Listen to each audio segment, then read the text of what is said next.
to Nigeria, my country, to be faithful, loyal, and honest, to serve Nigeria with all my strength, to defend our unity and uphold our honor and glory. So help me God. Almighty God, creator and ruler of heaven and earth, we beseech thee to inspire and guide all our counsels and actions, so that we may always walk in the path of justice, love, and charity to one another. Help us with thy grace to do only those things that would promote the unity, peace, happiness, and prosperity of Nigeria.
Honorable members, I've examined and approved the votes and proceedings of Tuesday, 11th February 2025.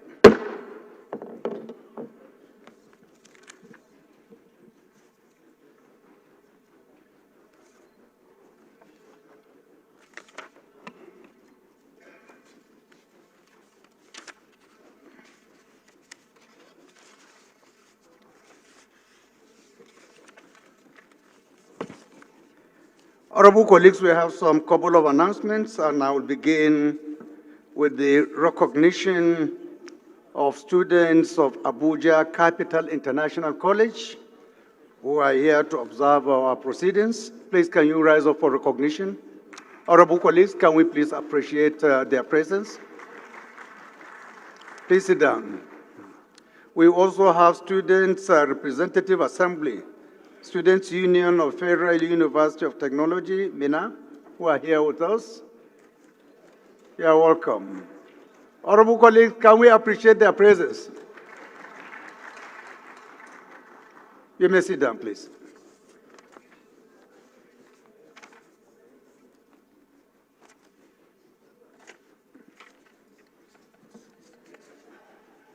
On a sad note, honorable colleagues, we received from one of our colleagues, Honorable Haj Cyril Godwin, the transition to glory and burial announcement of his sister, Wari Opu Orubo Ebitomi Dapa Bire Wilkos.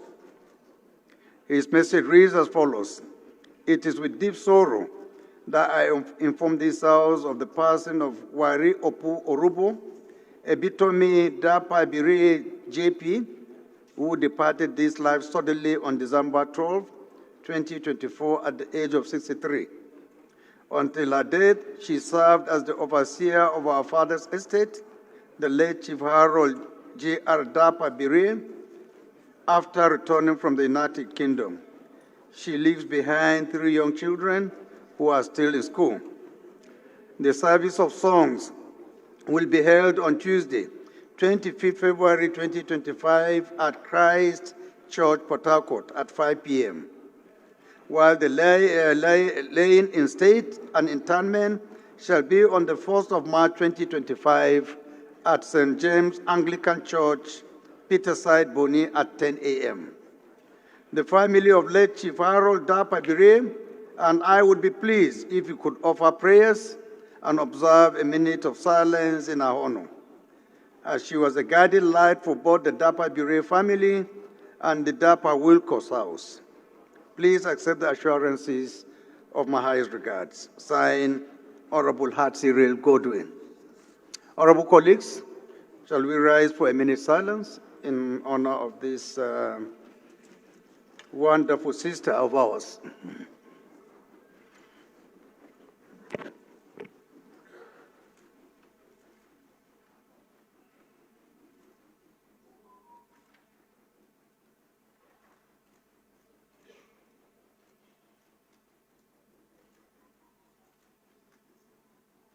May her soul rest in peace.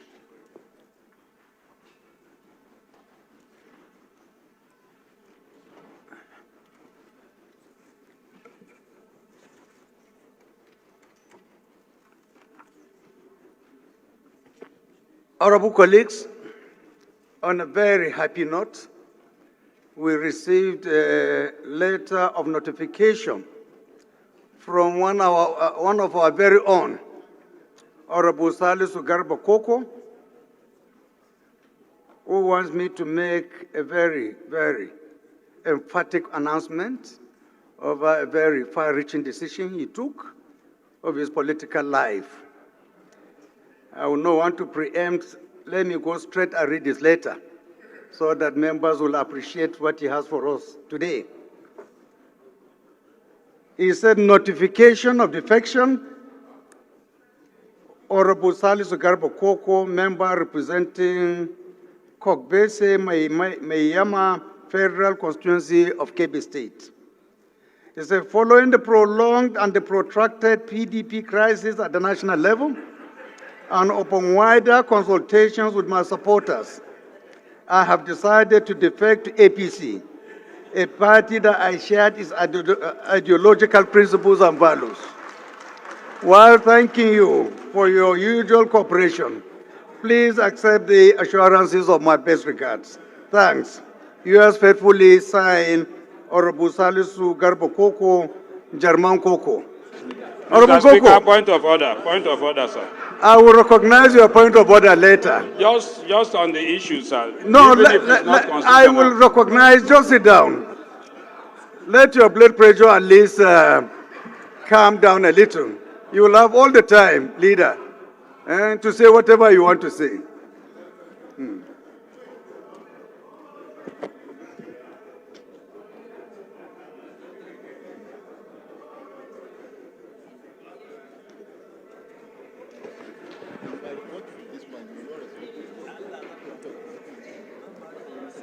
Mr. Speaker, point of order. I don't know where the House leader is going to. We are not swearing in a new member. I have given him the opportunity to take round our new combat. And I would want to urge you, leader, to also follow suit before it is too late. Please, you can join us too.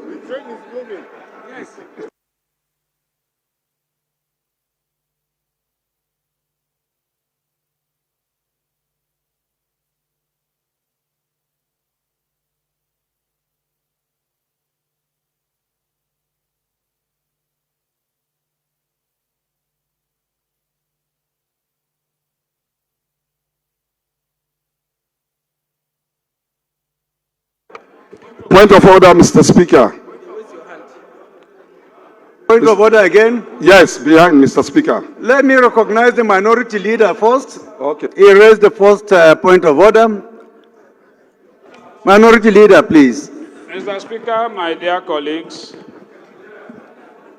Kingsley Chinda, Obiabo Federal Constituency, I'm an Ikwere man, I'm from Rivers State. Mr. Speaker, my dear colleagues,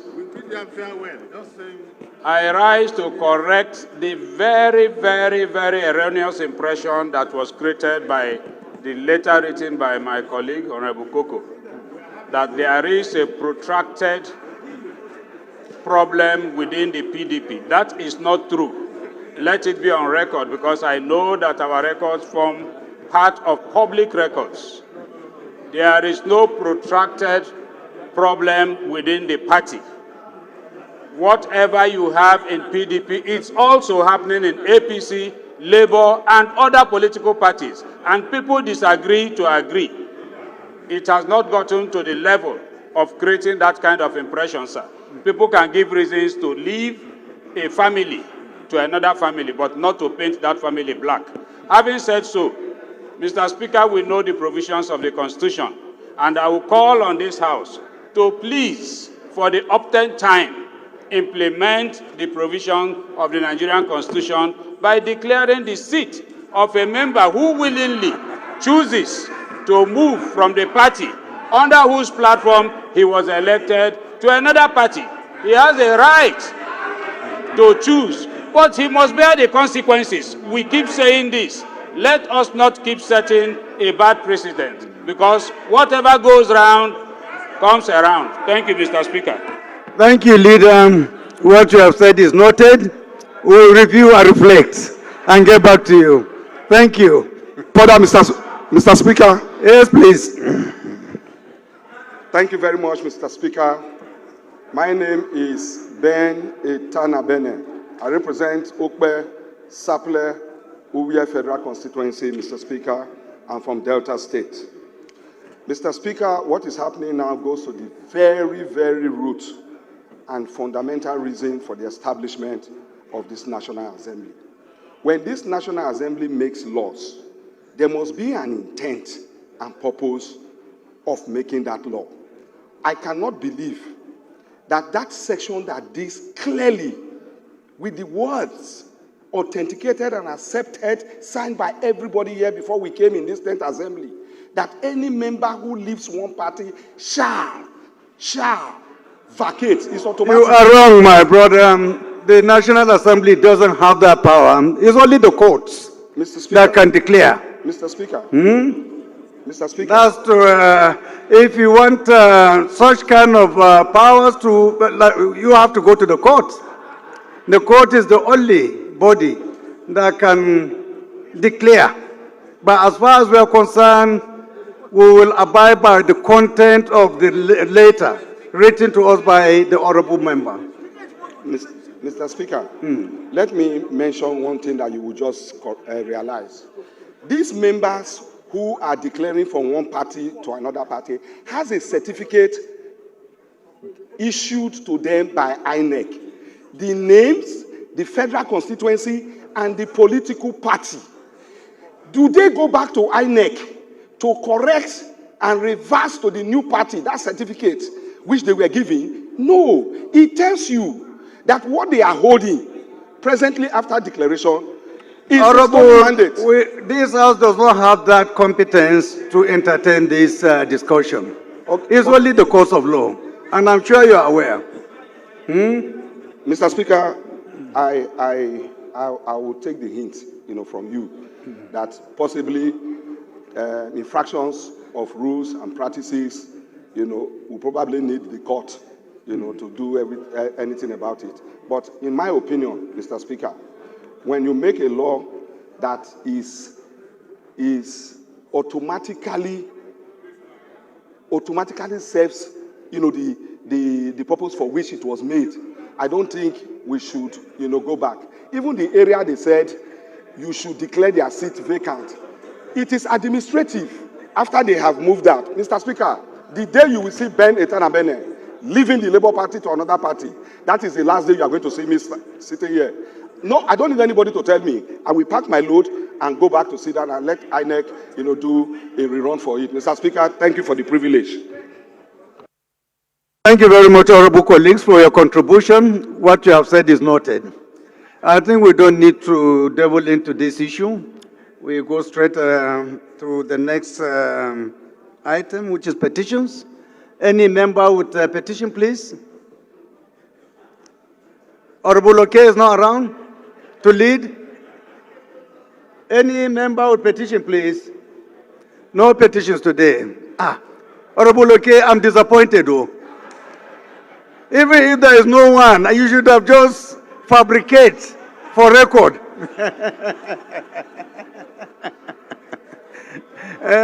On a lighter note, what I said anyway.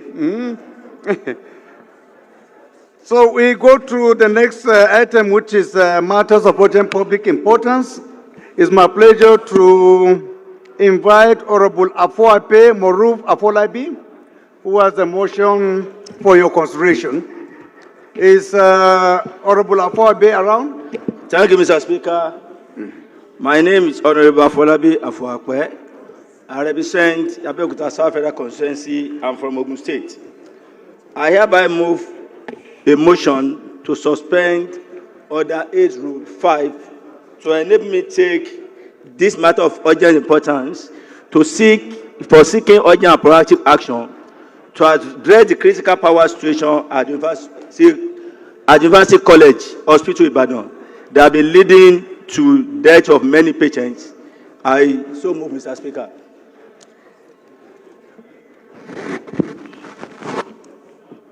Honorable Fage,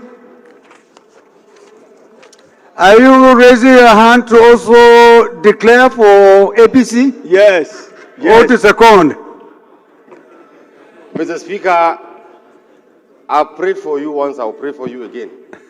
Come 11th Assembly, you will be the speaker there wearing the red cap of Congosia by the grace of God.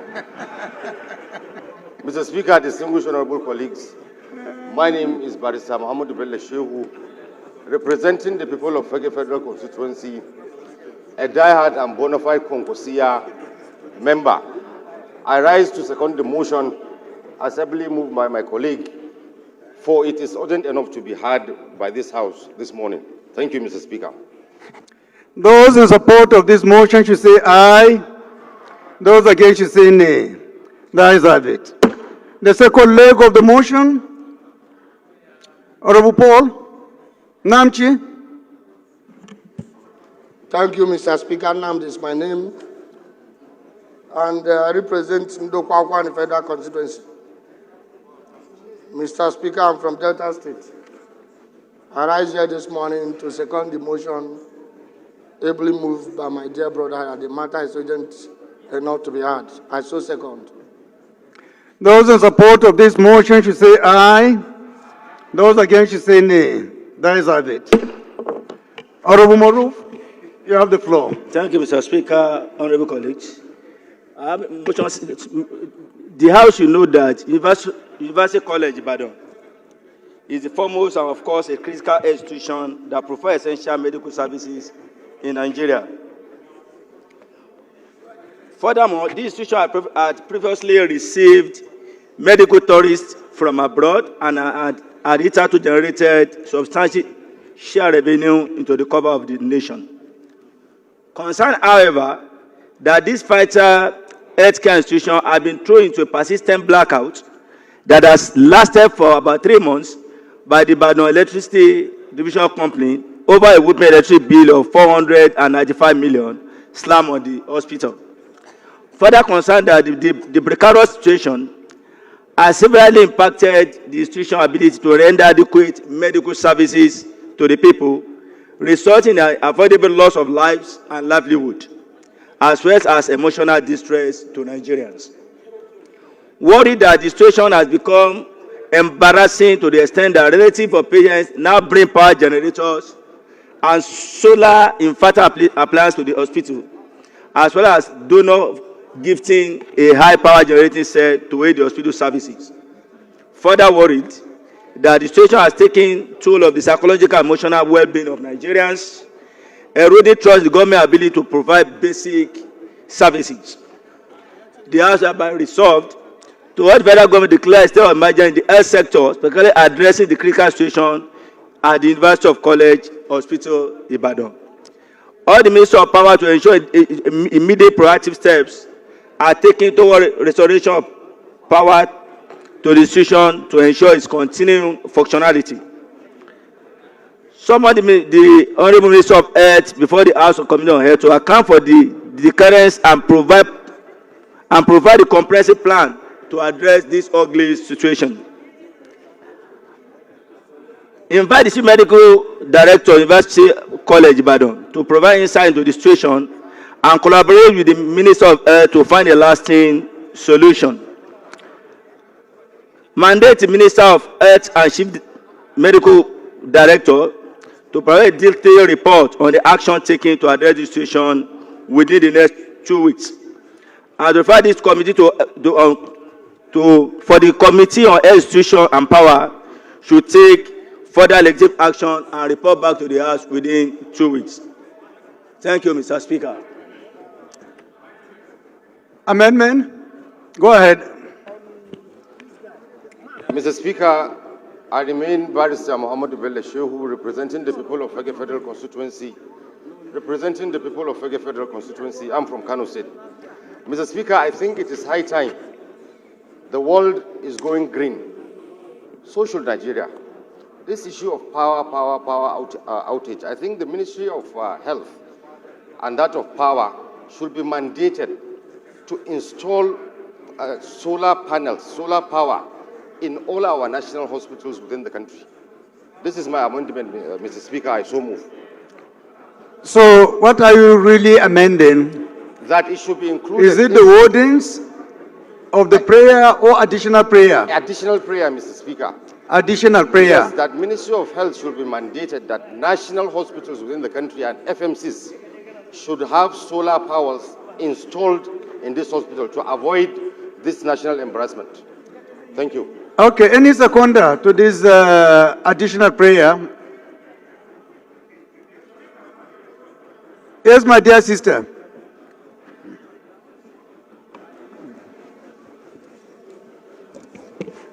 Mr. Speaker, distinguished guests, distinguished colleagues of mine, my name is Regina Akume, representing the good people of Boko Taka constituency. Mr. Speaker, I'm from Benue State. I'm up here to second the motion moved by my colleague. I so second. Thank you. Those in support of this amendment should say aye. Those against should say nay. The ayes have it. Somebody was talking about another amendment? Yes, Honorable Bapa. Mr. Speaker, honorable colleagues, my name is Ala-Igbo from Misau. The amendment I want to make on this particular is, rather than saying solar, let us go for alternative energy. That is the amendment I want to make. I so move, Mr. Speaker. I think that's what it means. So that's what will be captured on our books, on our records. As alternative energy sources. Not solar. Yeah. Not solar. Noted. Any seconder to the main motion? Amendment again? Honorable Harris. Thank you, Mr. Speaker. My name is Honorable Uchenna Harris Okonkwo, representing the Idemili North and South Federal Constituency from Anambra State. Mr. Speaker, first of all, I'd like to appreciate the mover of this motion.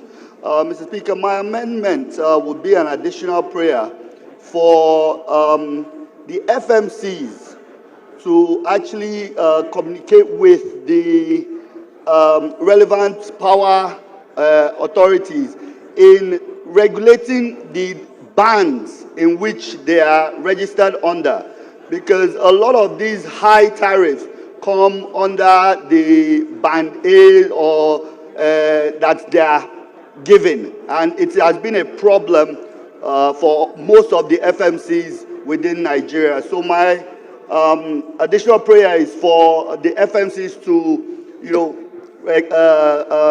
reach out to the relevant power authorities to see how those bands can be adequately corrected, whether it's band B that would be more ideal for them in order for them to operate better? Honorable Harris, if you read his second prayer, I think it has adequately captured that. He said, all the honorable minister of power to ensure immediate proactive steps are taken towards restoration of power. And I think proactive steps include all other issues that are associated with this. So you think it is not well captured there?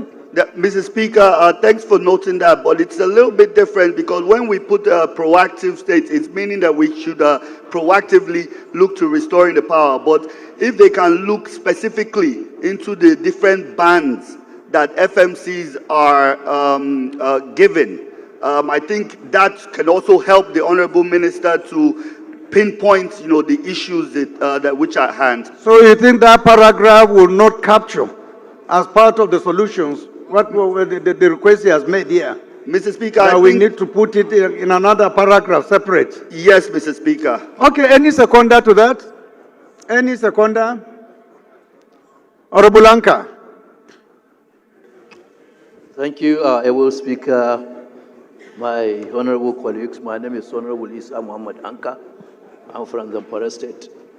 I want to second the motion heavily moved by, the amendment made by my honorable colleagues. I so second. Thank you very much. Those in support of this amendment should say aye. Aye. Those against should say nay. The ayes have it. Have we gotten a seconder to the main motion? Has it been seconded? Chairman Naseni.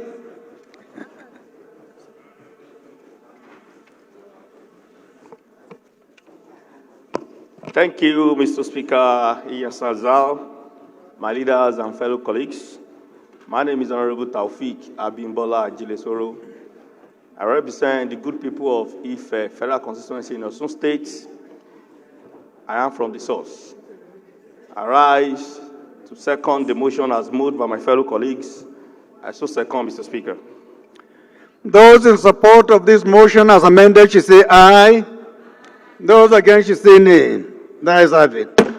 This motion is referred to the Committees on Power and Health Institutions for further legislative action. The next motion is coming from Honorable Satochukwu Chinedu Okere. If Honorable Okere is around, please can you rise and move your motion? Honorable Okere. Yeah, I'm here. Okay. Thank you, my amiable Speaker and my well-respected colleagues. My name is Honorable Satochukwu Chinedu Okere. I represent the entire people of Owerri North, Owerri West, Owerri Municipal Federal Constituency. Mr. Speaker and my honorable colleagues, I am an Owerri man from Imo State. Mr. Speaker, I crave the indulgence of this House to step aside Order 8, Rule 5, to enable me take this matter of urgent public importance on the need to investigate the killings of innocent citizens, kidnapping, and banditry in most parts of Owerri West and some parts of Owerri North in Owerri Federal Constituency in Imo State.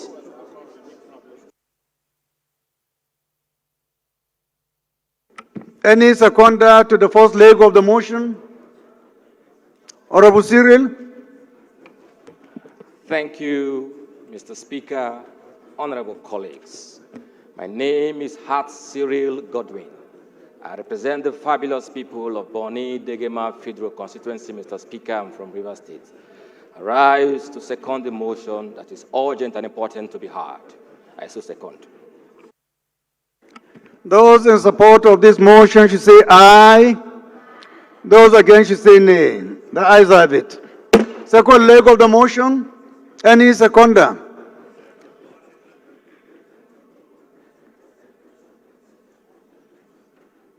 I can't see the face properly.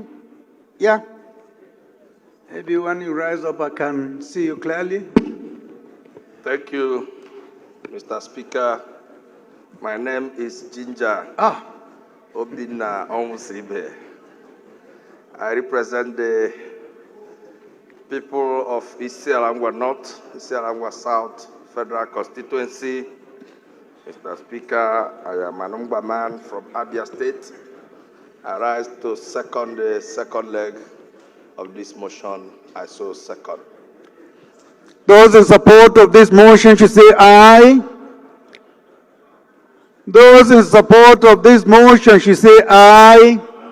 Those against should say nay. The ayes have it. Honorable Okere, proceed please. Thank you, my speaker, and my respected colleagues. My name still remains Honorable Sir Tochukwu Chinedu Okere. I represent and speak for the entire people of Owerri North, Owerri West, Owerri Federal Constituency. I am from Imo State. I rise this day to move this motion on the matter of urgent public importance on the need to investigate the killings of innocent citizens, kidnapping and banditry in most parts of Owerri West and some parts of Owerri North in Owerri Federal Constituency in Imo State. The House notes that the security of lives and properties is the primary responsibility of government as enshrined in the Constitution of Federal Republic of Nigeria, 1999, as amended. The House further notes that despite reports in the past, killing of innocent citizens, kidnapping and banditry in most parts of Owerri West, particularly in Avon, Oforola, Nekede, Ihiagwa, Obinze, Amakohubi, Okolochi, and some parts of Owerri North like Obezena, Abala Olakwo, in Owerri Federal Constituency, not much has been done by security agencies to stop this unprovoked menace in these communities. The House is aware that the State Governor, His Excellency Senator Hope Uzodinma, has made efforts through the Commissioner of Police and other security apparatus to fight this menace. The House is worried that these attacks have escalated in recent years, leading to humanitarian crises and posing serious and endemic threat to national security. It is unacceptable that constituents, particularly in Owerri West and Owerri North, live in fear of violent attacks. The House is also worried that the indigents who are victims of these wanton killings, kidnapping and banditry may resort to self-help since they cannot stand by and allow these senseless killings continue unchecked. The House resolved to observe a minute of silence in honor of those who have lost their lives to these killings, kidnap and banditry. To urge the Inspector General of Police to take an immediate and decisive affirmative action to put an end to these killings of citizens, kidnap and banditry in these communities in Owerri West and Owerri North by redeploying its security apparatus to protect vulnerable communities and ensure safety. 3, mandate the House Committee on National Security and Intelligence to ensure compliance and report back to the House within 4 weeks for further legislative action. Mr. Speaker and my respected colleagues, I so move. Any seconder? Honorable Badao. Thank you, Mr. Speaker, honorable colleagues. I remain Badao Ahmed Yusuf, and I represent Shannon Agwe Federal Constituency. Mr. Speaker, honorable colleague, I'm from Kano State. I stand before you, Mr. Speaker, honorable colleague, to second the motion, heavily move my honorable colleagues. Thank you. Those in support of this motion should say aye. Those against should say nay. The ayes have it. This motion is referred to the Committee on National Intelligence for further legislative action. Shall we please rise for a minute silence?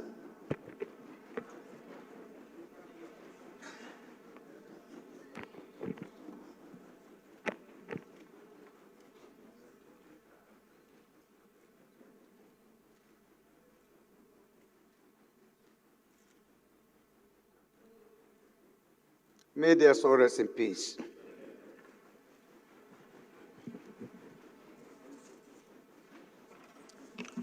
The last but not the least is a motion coming from Right Honorable Said Yusuf Miga. Honorable Miga, please can you rise and move your motion? Mr. Speaker, honorable members, I am Honorable Said Yusuf Miga. I represent Jahun Miga Federal Constituency. I am from Jigawa State. My motion is on matter of urgent public importance, pursuant to Order 8, Rule 5(2) of the Standing Orders of the House of Representatives. Urgent need for the federal government to intervene in the communal clashes in NjenjeMedia Federal Constituency of Jigawa State. I so move. Any seconder to the first leg of the motion? Honorable Amborura. Thank you, Mr. Speaker. My distinguished colleagues, I am Honorable Bello Isa Amborura, member representing Godabawa Ilela. Mr. Speaker, I'm from Sokoto State. Mr. Speaker, I rise up to second the motion on matter of urgent public importance, ably sponsored by my friend, my neighbor, Honorable Sumiga of Jigawa State. Thank you, Mr. Speaker. Those in support of this motion should say aye. Those against should say nay. That is it. Second leg of the motion, Honorable Taura. Thank you, Mr. Speaker. My honorable colleagues, I'm Honorable Saad Taura, representing the good people of Ringin and Torpedo constituency from Jigawa State. Mr. Speaker, before my support, I want to retaliate with the barrister Shehu Fage. As you come in with a green cap, may God make it possible for you to come back with your green cap. God forbid the red cap. Thank you, sir. I stand to second the motion heavily. The second leg of the motion heavily moved by my elder brother, Honorable Saidu Yusuf Miga. I so second, sir. Thank you. Those in support of this motion should say aye. Those against should say nay. That is it. Honorable Miga, you have the floor. Mr. Speaker, honorable members,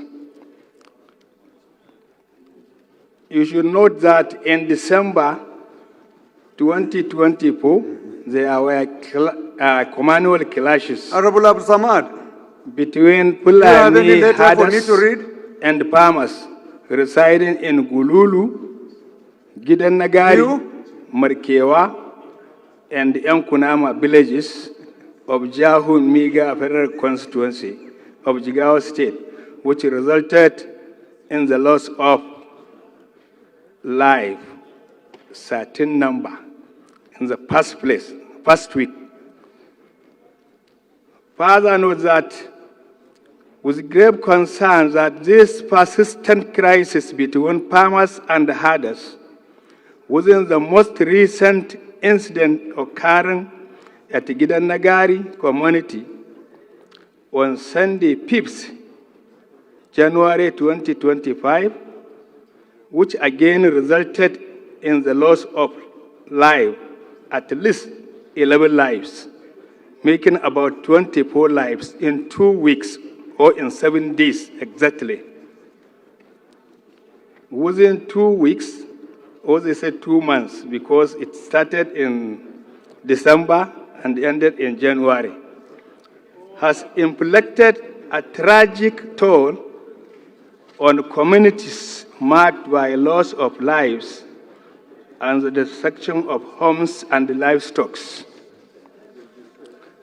Aware that gravity of the situation necessitates swift and coordinated action of the federal government to restore peace, protect lives, and promote stability in NjenjeMedia Federal Constituency. Concerns that herders and farmers have been at dragger down in NjenjeMedia local governments, areas of Jigawa State, and tragically, lives have been lost, families displaced, and homes reduced to ashes as the cycle of violence persists.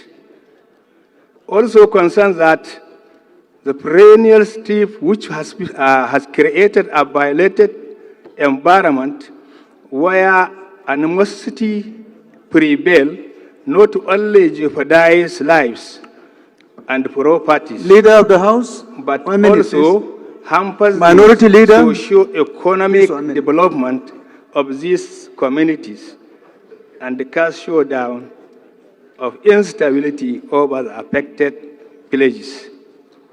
Worried that the cycle of violence persists, export of mitigates tensions and promotes sustainable peace has become an arduous tax on the crisis has entrenched deep-seated anomalies. Also worried that the ever-present threat of violence and continuous clashes has created a climate of fear and mistrust, making it challenging to establish meaningful dialogue or constructive peace-building initiatives. Believe that recognizing the severity, persistent, and deep-rooted nature of the crisis, only a comprehensive intensive of the federal government can address the underlying issues, promote dialogue, and foster mutual understanding. Resolve. Observe a minute silent for those who lost their lives. As the National Emergency Management Agency, NEMA, to assist in providing the people with relief materials to cushion the effect of the crisis. As the federal government to immediately establish security presence in the affected communities of Gululu, Gidanagari, Markewa, and Yankunama. As the federal government, through the Inspector General of Police, to thoroughly investigate the immediate and remote causes of the unfortunate incident and bring all the perpetrators to book. As the federal government immediately assign a National Peace Commission to facilitate dialogue, mediate on, and address the root causes of the crisis by engaging the community leaders, local government authorities, and relevant stakeholders to ensure a sustainable resolution. As the federal government on emergency and disaster management to visit the affected areas, assess the damage, recommend measures to prevent future occurrence, and report to the House within 4 weeks. As the various house committees on police to ensure implementation. I so move. Thank you.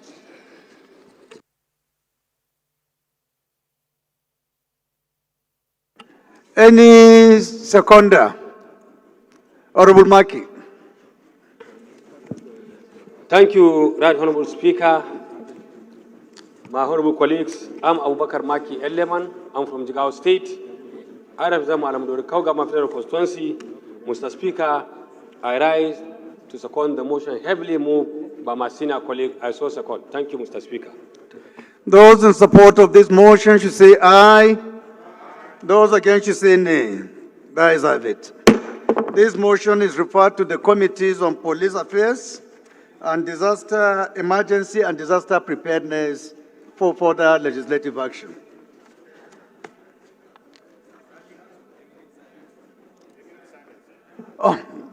Honorable colleagues, please shall we rise for a minute silence.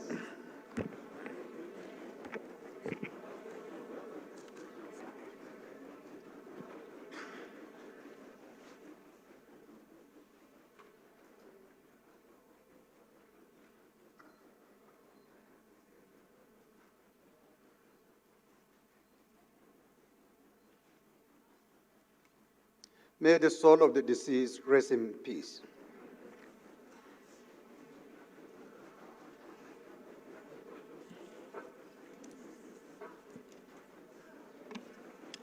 Mr. Speaker, point of order. Is it Honorable Mascot? Honorable Agocha, sir. Okay, Honorable, please go ahead.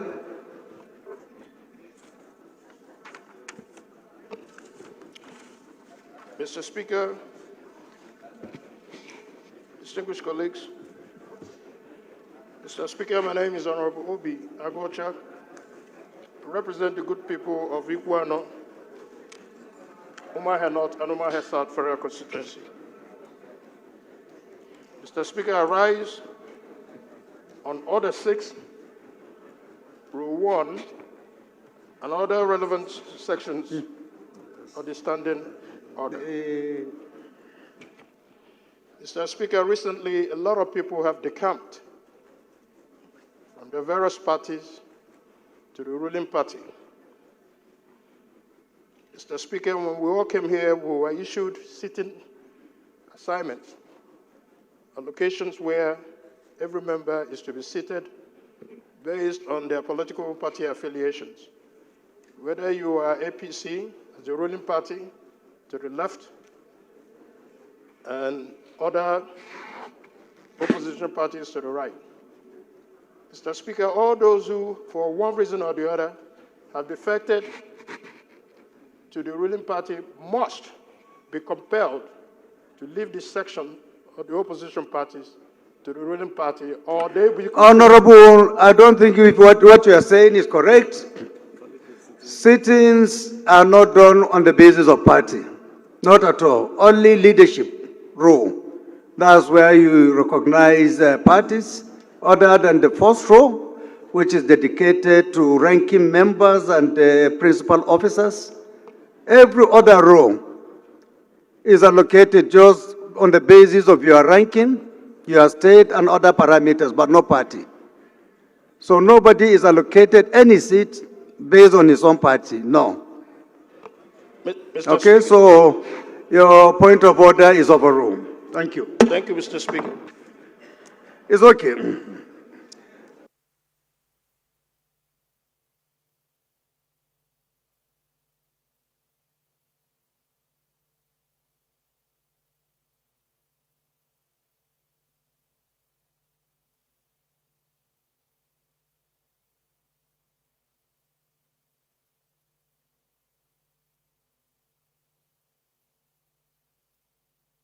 Leader of the House, please can you move that the House do consolidate all the 4 tax bills into one for the purpose of the debate that we're going to have today. Thank you very much, Mr. Speaker. I'm Professor Julius Ihonvere, Onwa Federal Constituency, Edo State. I rise to move that the House do consolidate the 4 bills listed in the orders of the day, since they deal with the same subject, to enable easy conversation and discussion. I so move, Mr. Speaker. Minority Leader, please can you second? Mr. Speaker, my dear colleagues, I rise to second the motion moved by the House Leader relying on Order 12, Rule 15, Rule B of the House Rules, being matters on the same subject matter. I so second. Those in support of this motion should say aye. Those against should say nay. The ayes have it. Honorable colleagues, the first order of the day is commencement of debate on the general principles of a bill for an act to provide for the assessment, collection of, and accounting for revenue accruing to the Federation, federal, states, and local governments, prescribe the powers and functions of tax authorities, and for related matters, standing in the name of the House Leader. Since we are consolidating, I will read the second one, which is second order of the day, which is commencement of debate on the general principles of a bill for an act to repeal the Federal Inland Revenue Service Establishment Act number 13, 2007, and enact the Nigeria Revenue Service Establishment Bill to establish Nigeria Revenue Service charged with powers of assessment, collection of, and accounting for revenue accruable to the government of the Federation and for related matters. The third order of the day is commencement of debate on the general principles of a bill for an act to establish Joint Revenue Board, the Tax Appeal Tribunal, and the Office of the Tax Ombudsman for the harmonization, coordination, and settlement of disputes arising from revenue administrations in Nigeria and for related matters. The fourth order of the day is commencement of debate on the general principles of a bill for an act to repeal certain acts on taxation and consolidate the legal frameworks relating to taxation and enact the Nigerian Tax Act to provide for taxation of income, transactions, and instruments, and for related matters, all standing in the name of the House Leader. Honorable members will recall that the bills were read the first time on Tuesday, 8 October 2024. I now invite Honorable Julius, the House Leader, to move that the bill be read second time. Thank you very much, Mr. Speaker. I rise to move that the bills HB 1756, HB 1757, HB 1758, HB 1759 as consolidated be read a second time. I so move. Minority Leader. Mr. Speaker, my dear colleagues, I rise to second the motion. I so second. Those in support of this motion should say aye. Those against should say nay. The ayes have it. Leader of the House, can you move? Sorry, can you lead in the debate?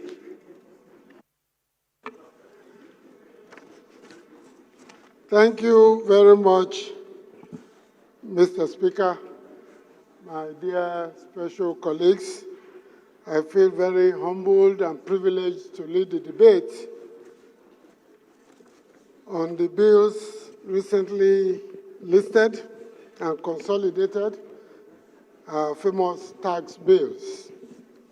Mr. Speaker, I would like to begin by thanking Mr. President for the courage to address this issue of reforming the tax sector, so to put it. It's been there, multiple collection, multiple diversion, and so forth, but he had the courage to, for the first time, bring a bill in here to deal with the problem. I also want to thank you, Mr. Speaker, with the courage and maturity with which you have handled this issue, in spite of the tendencies and trends and tensions it has generated. I would also like to appreciate our governors for the role they played in putting this up for conversation and reaching a conclusion in the interest of the nation. And finally, I want to thank our colleagues and those that expressed their reservations in different ways, did it because of the respect they have for this House and for us to perform our duties as legislators. I want to thank them for that courage, for that vision, for that commitment and dedication to the principles of democracy and the rules that guide relationships in this House. Having said that, Mr. Speaker, the focus of the tax reform bills, essentially, to ensure a total overhaul and modernization of the tax system, which is chronically outdated and one of the most backward on earth. Second, to drive Nigeria's economic transformation, a transformation that we've all been part of, trying to reposition, refocus, and redirect the processes of production, accumulation, and exchange in order to improve the lives of the ordinary person. Empower our citizens and support households through several concessions that have been made, as I will be listing very shortly. Enhance revenue mobilization and ensure that a conducive and competitive environment for investments. Many have complained that investors are leaving the country because they are paying taxes to 10, 11, 12, sometimes 15 different agencies, and without receipts sometimes. This will cure that lacuna and deliver sustained and inclusive growth, equity and efficiency, and sustainable development in our country. These are lofty goals, and we can only pray that we do our part and then let the nation do its part in the interest of our people. As we all know, these 4 consolidated bills were read by the Speaker earlier. The Nigeria Tax Bill, the framework for the imposition and harmonization of the major taxes, corporate tax, capital gains tax, personal income tax, stamp duty, value-added tax, etc. There are so many, legion of them. The Nigeria Tax Administration Bill provides the legal basis for tax management, covering taxpayer identification, registration, assessment, collection, enforcement, and technology. The Nigeria Revenue Service Establishment Bill replaced the FIROS, Federal Inland Revenue Service, with the Nigeria Revenue Service, NRS, to perform the role of revenue administration. And finally, the Joint Revenue Board Establishment Bill to transform the Joint Tax Board into the Joint Revenue Board with expanded mandates and responsibilities. These are the taxes we've now put into one because they're dealing with the same matter. Are there any benefits to this kind of engagement we're about to undertake?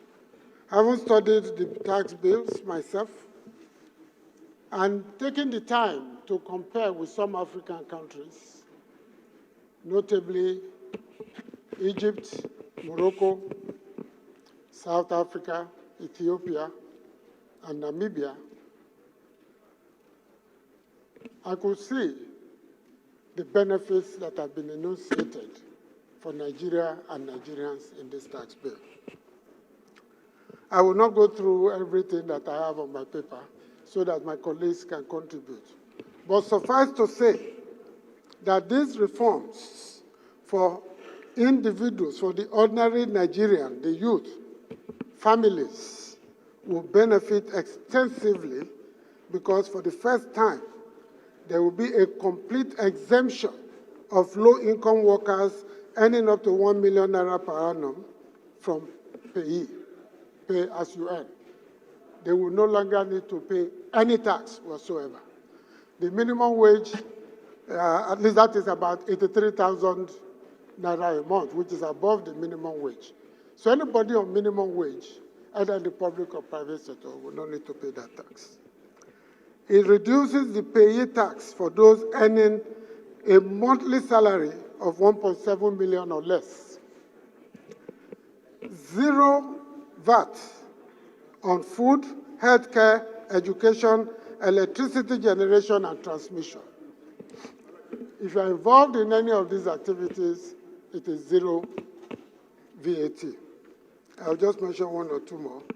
There is tax incentives for employers to hire more workers incrementally than in the previous 3 years. So in the earlier 3 years, if you begin to hire, as you hire more, you get tax incentives as is done in many countries, even in developed countries.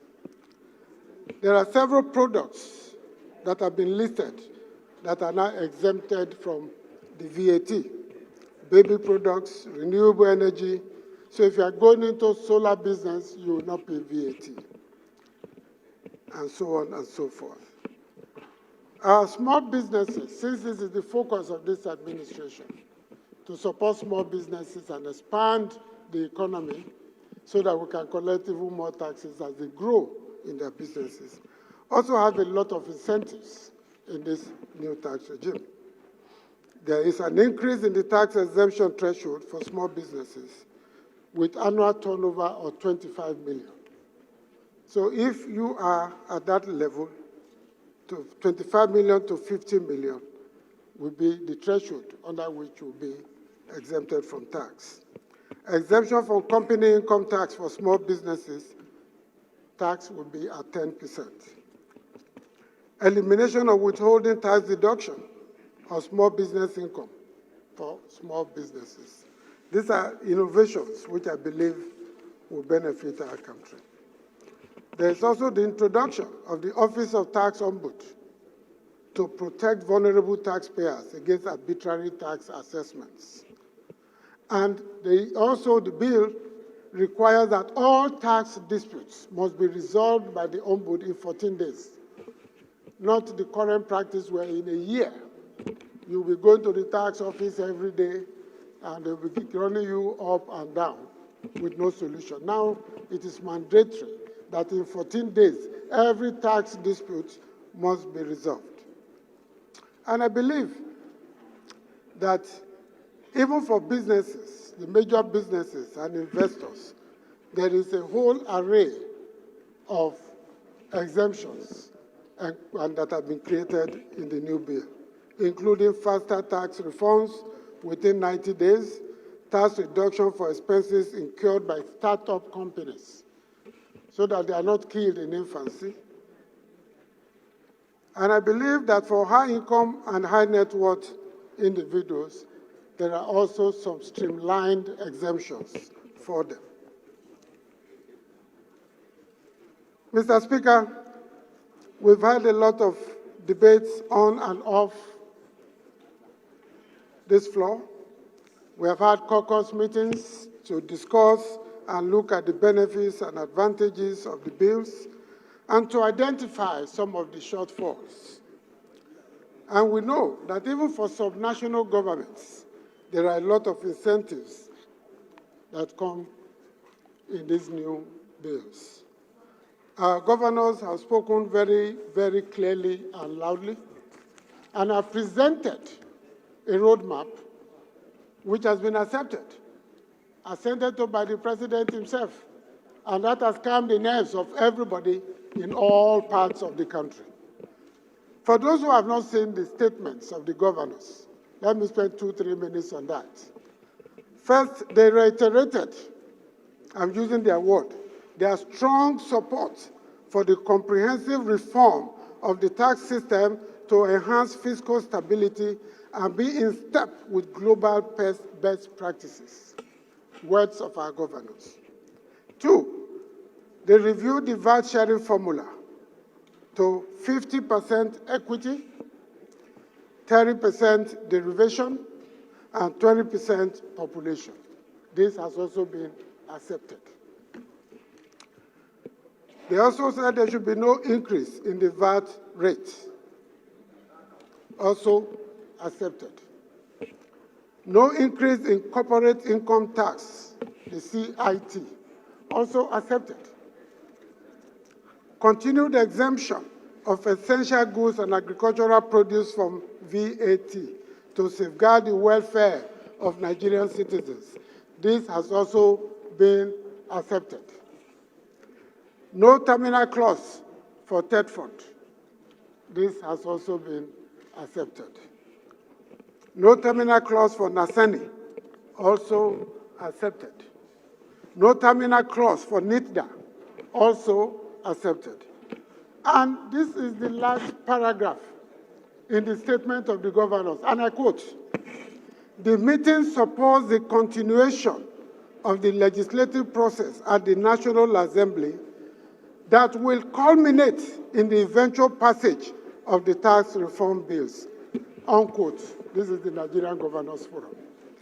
So what we're doing here is not only an affirmation of what they believe in, but it's a continuation of what we started earlier, which is what we believe in as part of our own duty. My dear colleagues, Mr. Speaker, a time comes in the history of every nation, community, of people, when they must pause to look behind, see where they are coming from, what mistakes they have made, what obstacles they have encountered, how they fought battles, how they won and those that they lost. Review their present and map out a future for themselves. And that future must be better than the present, otherwise they have been wasting their time. And leaders who are responsible for not mapping out a better future when the history of that community is written, their pages may be blank because they did nothing positive. Let us be remembered that under the leadership of our dear Speaker, and in our time, we were part of that movement, that process that looked at the tax bills, consolidated them, put in the reform process to the betterment of our country so that production will be enhanced, job creation will be enhanced, security will be enhanced, we'll mobilize more money that will go to the local governments and the states, and that will empower the institutions and sectors and promote the energy of the factors and forces of production and exchange in Nigeria. That way, we would have been part of history, positive history, good history. I want to thank you, my colleagues, for listening to me, and I hope that we'll have a very positive conversation on this matter. Nigerians are waiting to hear from us that we have taken the right step in the right direction at this very moment. Thank you, and may God continue to bless us all. Thank you, Leader, for a powerful opening. Members, whoever is given the opportunity to speak should only speak for 1 to 2 minutes, because we have so many people who will want to contribute, and time is not on our side. So please try to summarize, articulate whatever you want to say, and say it within a minute or two. Okay? I'm sure our 2 timekeepers are there. Once you try to exceed the 2 minutes, they will call you to order, particularly the new blood that we have just brought on board, who is eager to start his work. I'm sure he will start it emphatically. So let me start from the minority leadership. Honorable Ali-Jesse. Thank you very much, Mr. Speaker, my very respected honorable colleagues. I remain Honorable Ali Isa JC, PhD, representing Balanga, Billiri Federal Constituency. I am from Gombe State and the minority whip of the House. Mr. Speaker, my honorable colleagues, let me start by commending the leadership and the Honorable Speaker for taking time to do more consultations, particularly on this bill that Nigerians are worried about, that Nigerians have so many concerns about this bill. Mr. Speaker, you have saved a lot of issues or crises last year when there was so much pressure that the National Assembly should quickly take the bill within the shortest period of time. The consultations have enlightened a lot of Nigerians, but we still have a lot of concern.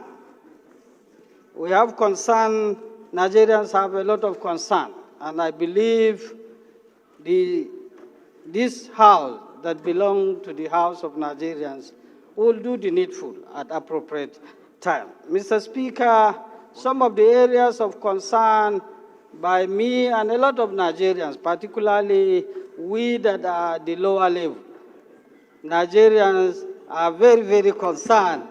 How low? No, not my height. Not my height, Mr. Thank you, Minority Leader, for the correction. Mr. Speaker, Section 146 proposes a gradual increase from the current 7.5% to 10% this year, then next year to 12.5% on VAT, that is value-added tax. While government can come with a lot of policies that can allow them implement some of their things, but still government have to also look at the economic hardships Nigerians are facing. The increase will definitely cause a lot of increase, particularly on food item, transportations, and the living standard of the common man. So government have to look at that, and maybe when at appropriate time the National Assembly has to look at ways, if there's any way we can even reduce the tax so that Nigerians can have a lot of opportunities. Also, there's also introductions of development levy, which will also cause a lot of additional taxes. Apart from the recent increases in petrol, after removal of subsidy, the increase in electricity tariffs, and a lot of other increases, Nigerians are watching and waiting to see if there's other opportunities to support or assist the common man. Mr. Speaker, today, the international organizations have analyzed the Nigerian life expectancy rate to above 50%. I'm also the whip.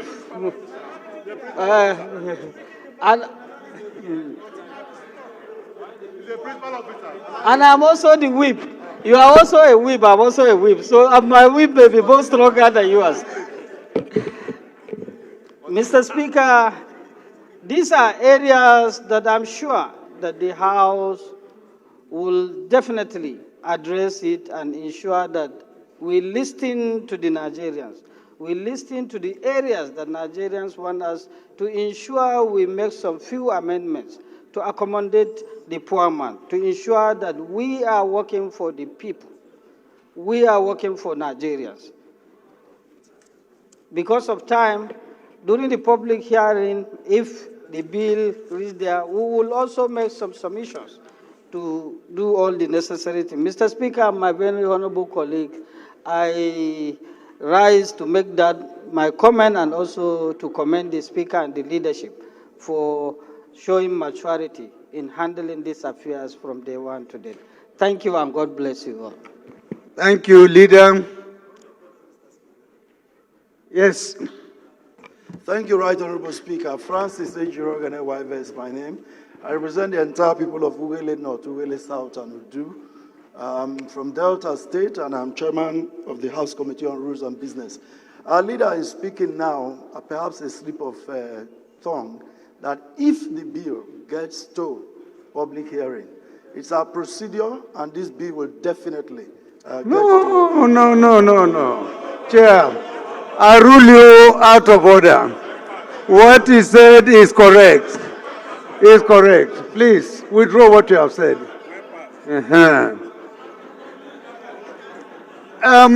It's okay. I think it's a mistake and is well noted. Okay? So I will call on another minority, Honorable Bamidele Salami. If you are ready, you have 1 to 2 minutes. Please summarize whatever you're going to say. Thank you, Mr. Speaker. Bamidele Salam. I represent the North and the South Igbo Federal Constituency of Osun State. Mr. Speaker, I want to start by observing that I hope we are protected.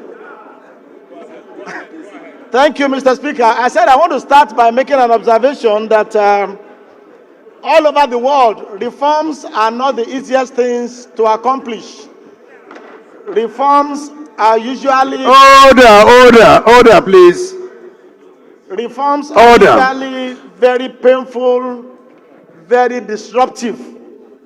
But reforms are always essential, needed, especially when countries realize the fact that they need to hurry up in the journey of development. And so I want to start by commending the President of the Federal Republic of Nigeria, who is the leader of government, who has brought this reform bill to the National Assembly. Because if we look at our tax laws in Nigeria, they have been some of the most obsolete, some of the most duplicative, if not multiplicative, of tax laws anywhere in the world. And if we're going to be honest with ourselves, these have resulted in stunted growth in most of our sectors, as well as dissuade investors from coming into this country to exploit and explore the greater opportunities of the resources that we have because of the lack of ease of doing business resulting from this multiplicity of taxes. So having said that, Mr. Speaker, I want to also say, in line with what my leader said earlier, that whatever system, policy, or law or regulation that we are bringing on board, the first consideration must be the welfare of the majority of the Nigerian people. Those who can hardly afford to have 3 square meals, to afford good education, good healthcare system. And so when we look at any piece of legislation being proposed by the executive, especially as minorities, we ask ourselves, how does this law make life easier for the common man? How does it make it easier for people to access the basic things of life and contribute meaningfully to economic development? According to the majority leader in the lead debate, he has enunciated a lot of benefit that we have seen here, which I also adopt. But I want to say one more, Mr. Speaker, and that has to do with the principle of entrenching true federalism. Whatever legislation we are going to pass must ensure that more monies go to subnationals, the local government, the state government, because they are the closer tiers of government to the people. And this particular bill, I want to note, has made adequate provision for having more of the VAT proceed going to state government from what used to be the share of the federal government, from 15% to 10%, which I think is very, very commendable. Just like when the issue of the fuel subsidy came on board, now more state and local government get more money. And the attention of Nigerians must be on how government that earn more money will now spend those money. So, Mr. Speaker, I want to say that I support the general principles of this bill, and I'm sure that by the time it gets to the public hearing stage, more members of the public and interest group will be able to come on board to add their voice on the need for us to have this reform on time, so that it doesn't become, like the reform in the oil sector that was delayed for over 20 years, that by the time we just woke up to pass the Petroleum Industry Act, it was almost becoming belated. I do hope that this bill passes through the second reading, Mr. Speaker, and I do support the second reading motion. Thank you very much. Thank you, Honorable Salami. The next person based on my list here is going to be Honorable Stanley. Please allow Speaker to continue this business so that we have... Honorable Stanley, please. Please. Thank you. Anyone who wants to speak, please, you just indicate. I will call your names. I promise each and every one of you who wants to contribute will be given the opportunity. Thank you, the Right Honorable Speaker, the Ian Zauzau. I remain Honorable Adedeji Stanley Olajide. I represent the people of Ibadan, Northwest, Southwest Federal Constituency of Oyo State. Mr. Speaker, the general principle of this bill... Am I protected, Mr. Speaker?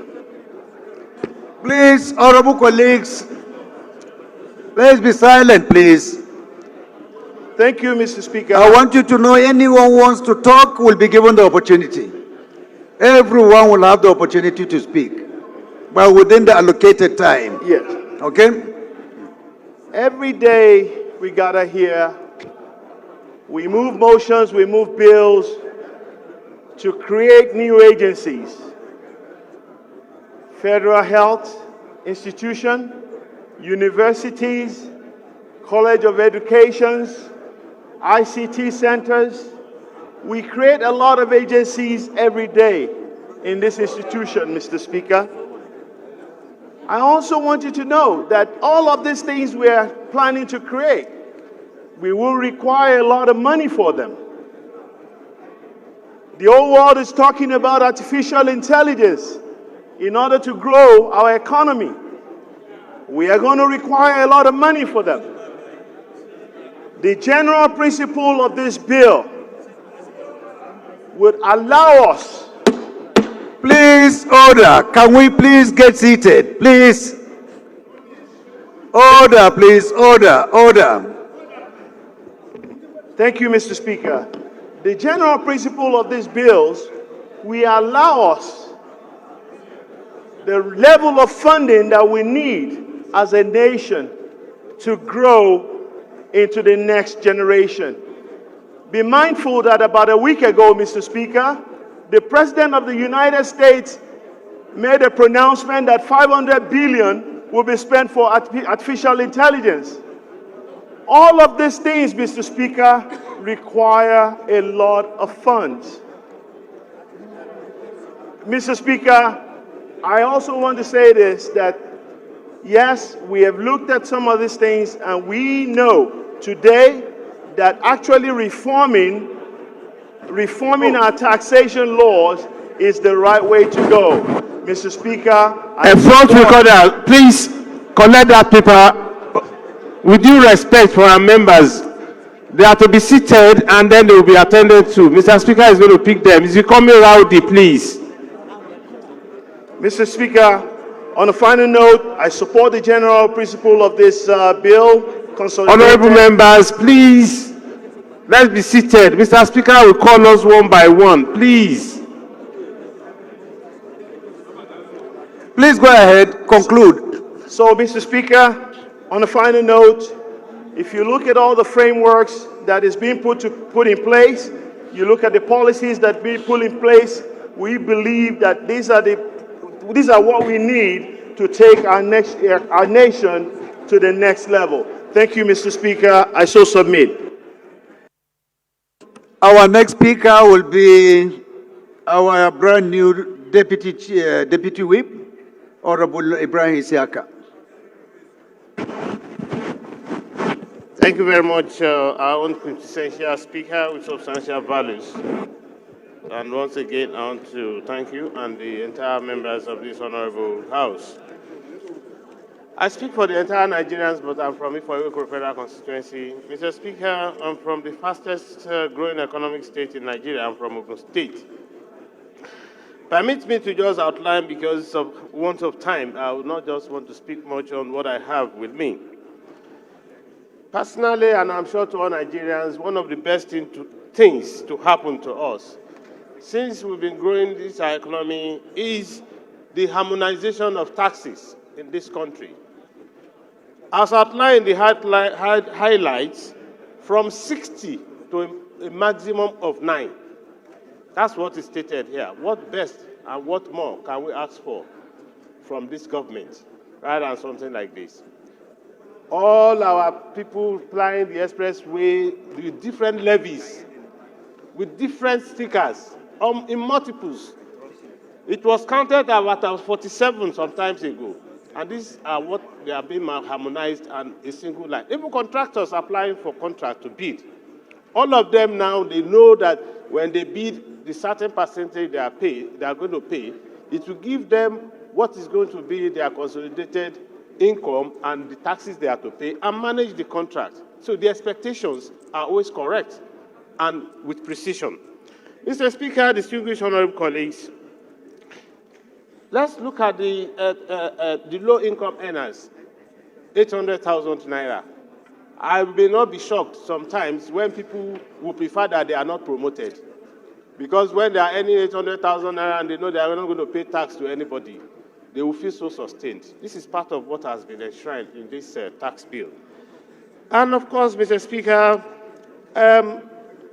finally, the only thing that I just want to be included on this bill is that as much as we have penalties for tax evaders, I want us equally to have enshrined in this bill the managers of the taxes for any infractions or the same consequences that will be applied to tax evaders. Government should equally bear the same consequence in return, and in this case, those that are applying the tax. Taxpayers will be so happy and glad to pay taxes when they see the reason they are paying these taxes. If it's for road construction, it must be applied and strictly it must be considered and seen by Nigerians that it is done. Mr. Speaker, distinguished honorable colleagues, for want of time, like I said, Time off. For want of time, like I have said, Mr. Speaker, distinguished honorable colleagues, thank you very much for granting me this time. And then we must be very careful. This tax bill provided for companies that are declaring loss. They said they will not pay tax. We need to be very careful so that everybody will not start telling us that they are declaring loss every year in the country. So we need to provide for safety nets. If you declare tax for maybe 2 consecutive years, they must delete such a company from the Corporate Affairs Commission, or as the case may be. Thank you very much, Mr. Speaker. I so submit. Thank you, the Deputy Whip of the House. Our next speaker will be Honorable Sadisoli.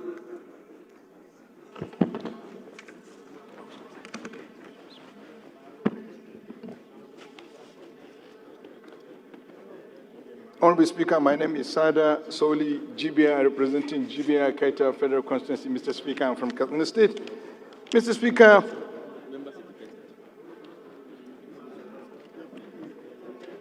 we are today discussing the general principles and the merits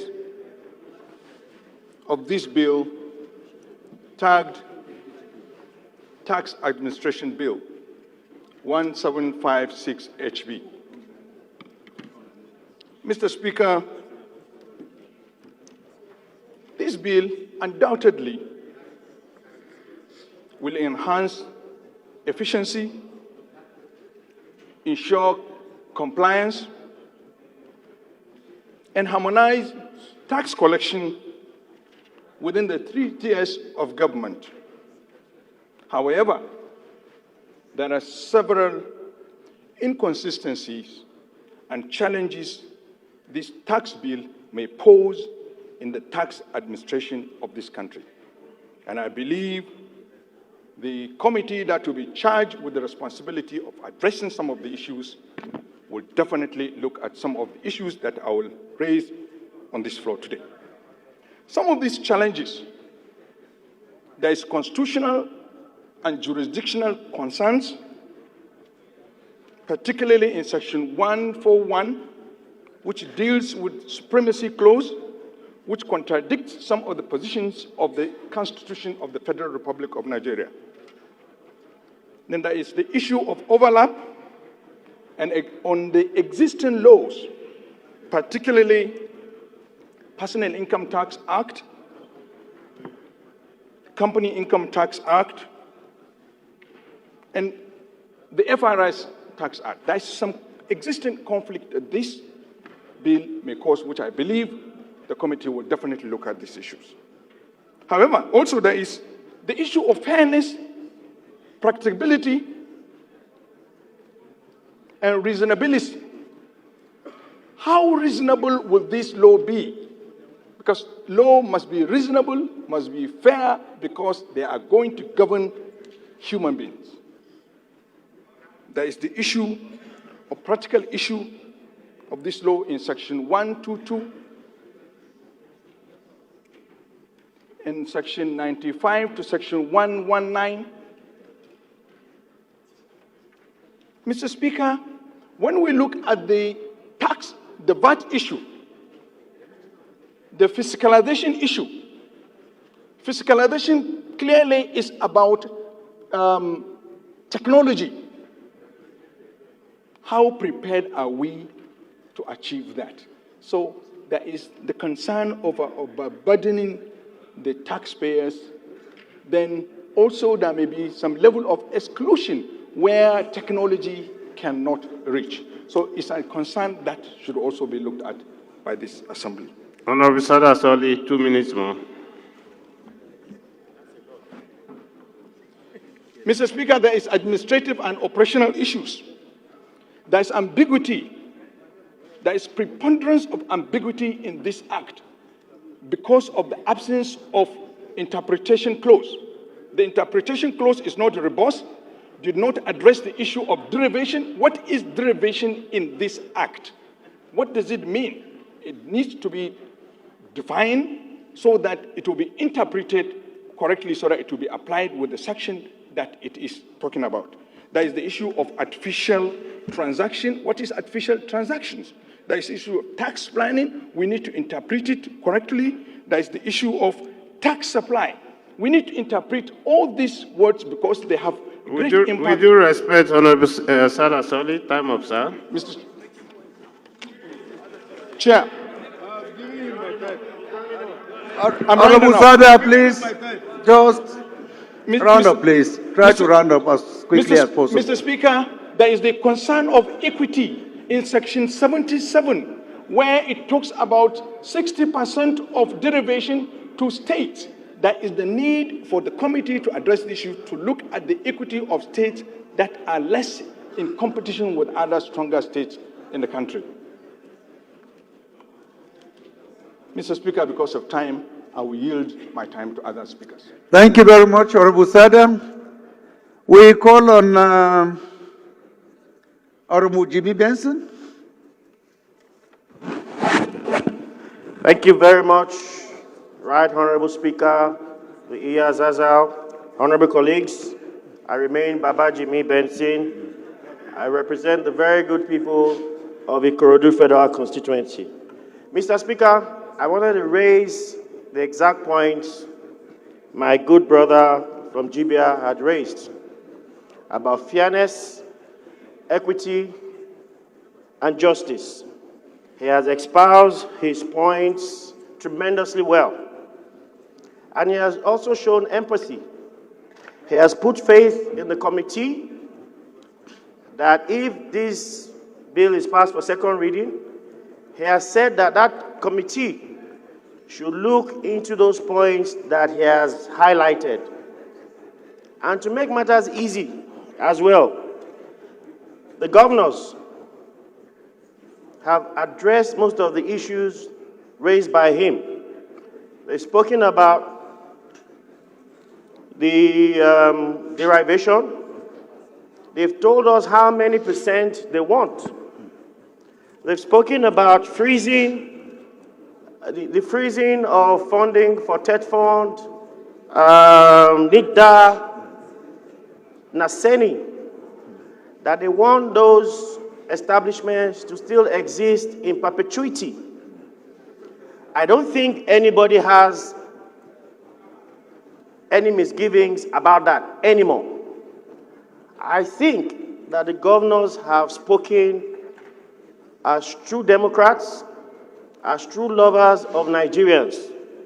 And when I look at the tax bill, 2 minutes. And when I look at the tax bill itself, sir, it is so state-centric. It gives a lot of more money to states. Federal government reduces is 15% to 10% and gives the 5% to states. It allows states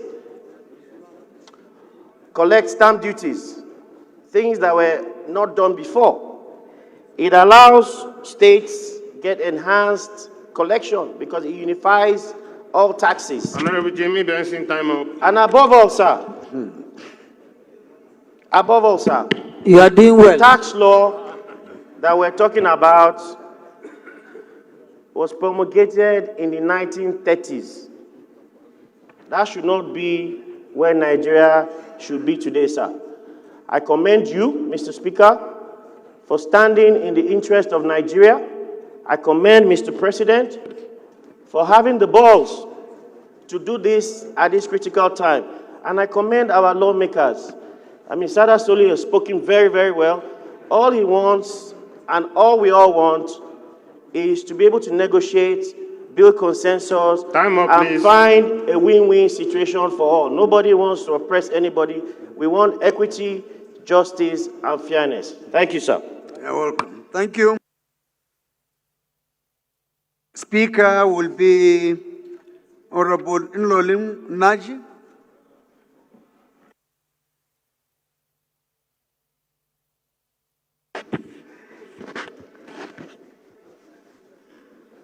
Mr. Speaker, distinguished colleagues, my name is Nlolim Naji. Kano East West Federal Constituency. I'm from Enugu State. Mr. Speaker, I want to align myself with all the speakers. But most importantly, sir, it's not just about, it's very easy to raise funds, for countries to raise funds. But another thing is utilization of those funds. I feel that if these tax bills are passed, that the funds generated should be properly utilized. The funds generated should be channeled towards amenities, basic amenities that will enhance the livelihood in our country. It should be channeled to public utilities, electricity, because a country like Nigeria, up to today, we don't have constant electricity. We've heard about our situation with World Health today. I also believe that we should enhance and increase funds to health. So it's not just, I'm concerned more about utilization of the funds. We have seen that where we're heading to now, we are going to have a lot of funds available. But please, I'm begging, I'm pleading with the executive arm of government. I'm pleading with Mr. President and the states, thank you, that these funds, if generated, should be properly utilized to solve the problem of our basic needs. And also, Mr. Speaker, on the issue of company tax, sir, you know... Only 2 minutes more, sir. Sir, thank you. You know, every country, the way you present your company tax also determines how investors come into your country. So we should also be mindful about the interest of the investors, because our country, we've been talking about investors, people coming into the country to invest. So we should look at the company tax and see how it will enhance to promote investors coming into the country to invest. So thank you. Part of development that we know. The bills before us today, honorable colleagues, I remain Architect Ibrahim Al-Mustafa Aliyu, as earlier mentioned by the Right Honorable Speaker. The bills before us tend to address some fundamental issues that have to do with the revenue generation in the country. Honorable Igarue, please can you approach the chair? Therefore, Honorable Waide. Thank you very much, Mr. Speaker. Reforms are an integral part of nation's development, and the bills before us tend to address some of those perceived gaps in revenue generation as we drive towards development. I therefore commend the President for bringing the bills and the Speaker for managing the bills to this level when all concerned have given their input. And before us, we have memorandums from different angles, from the governors, from other citizens of the country. And I believe even we, the honorable members, must have gone through the bills, improving our reading.